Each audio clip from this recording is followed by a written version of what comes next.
Hey guys, something I found very revealing was the email comparing all the straight people of Laramie to the Germans who looked the other way to the Jewish concentration camps.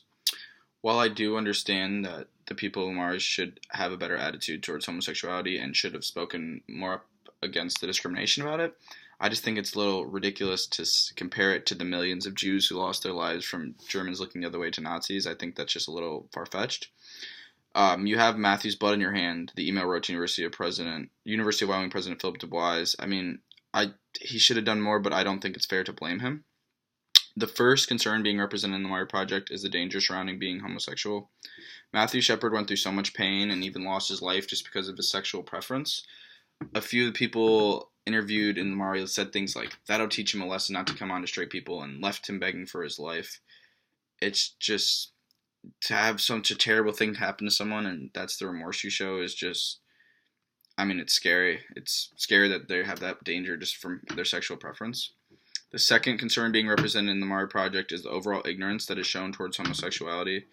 Two quotes I got were, I don't feel like more sympathetic towards the gay community because of it," said Aaron Kreifels, and Mudrick Cooper said, "If you step out of the line, you're asking for it. It was partially Matthew's fault. Maybe it was 50-50.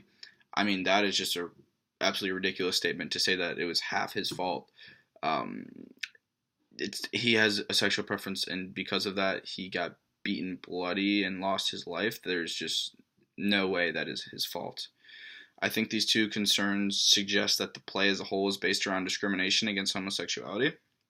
One phrase I was kind of confused about was in your all togethers or in the all togethers. After some research, I realized that it meant naked or without clothes, and made me realize that Lamari is really in the middle of nowhere. And if Marge could walk around the house naked with no worries, and there's just not much around. Lamari is depicted as a pretty hillbilly type town. There's a lot of country people, and they mention that a lot in the play. I'd say there is a level of tolerance, but definitely not acceptance. It's mentioned many times how people say they're okay with it as long as they don't see it or as long as it doesn't come out to them, and that's not really how it works. You can't always hide who you are. It's not fair to ask that of people. I think the Tectonic Theater Project wants us to take away how present discrimination is against the gay community. I don't think what happened in Lamari would happen in Columbus, though, because Columbus has a much more open gay community, and that kind of action would not be tolerated. People would speak out against it a lot more than they did in Lamari, Wyoming. The number one difference to me between the Laramie Project and Intimate Imperial is that Laramie Project is written from interviews that the staff did in Laramie. The second is the Laramie Project has a lot more characters in the play than Intimate Imperial. They're constantly interviewing different people throughout the whole play. And the Laramie Project is focused on discrimination against homosexuality, while Intimate Imperial focuses on discrimination against African Americans. I think the style used in the Mari Project creates more meaning because it is people's direct opinion on the subject instead of fiction.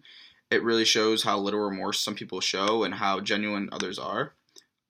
Last two questions. Do you think Aaron and Russell deserve the death penalty for what they did? And do you think the level of hate towards the gay community still exists today?